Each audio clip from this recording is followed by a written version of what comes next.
जी, कब तक तट से टकरा सकता है और आने वाले कितने दिनों तक असर रह सकता है इस तूफान का?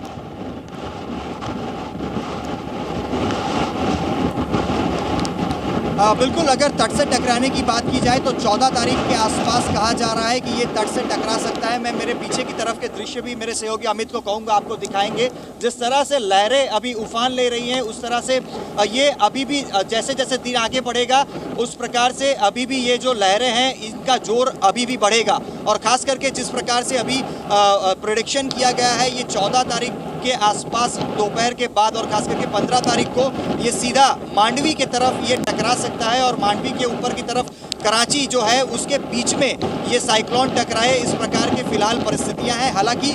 पिछले 2 या 3 दिन में बात की जाए, 2 दिन के पहले बात इस तरह की थी कि कराची की तरफ ये साइक्लोन जो है वो चला जाएगा। इसकी इफेक्ट गुजरात के जो दरियाई इलाके हैं वहाँ पे देखी जा सकती हैं। पर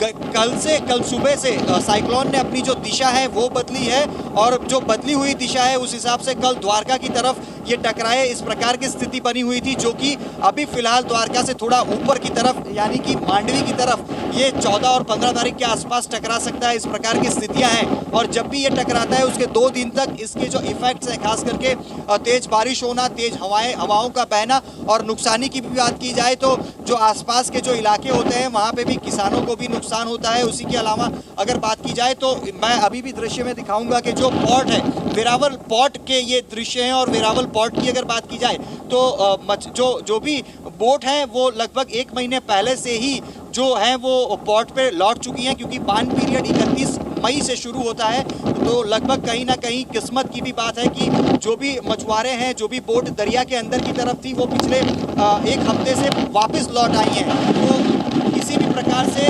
जो मछुआरे हैं जो बोट के माध्यम से दरिया के अंदर जाते हैं तो वो लोग तो अंदर की तरफ नहीं है, पर फिलहाल जो बोट है वो भी जो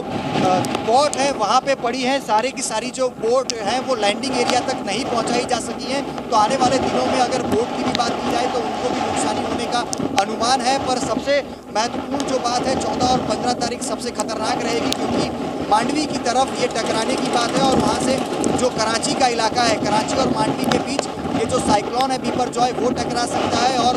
बड़ी नुकसानी के जो संकेत हैं फिलहाल मांडवी की तरफ बताए जा रहे हैं। और फिलहाल मैं सोमनाथ में उपस्थित हूँ, यहाँ पे भी कल के मुकाबले जो हवाएं हैं वो काफ़ी तेज़ी से बह रही हैं और लगभग 15 से 20 मिनट पहले 3 नंबर का सिग्नल सोमनाथ में लगाया गया है और 9 नंबर का जो सिग्नल है वो पोरबंदर की तरफ लगाया गया है। जी न्यूज़।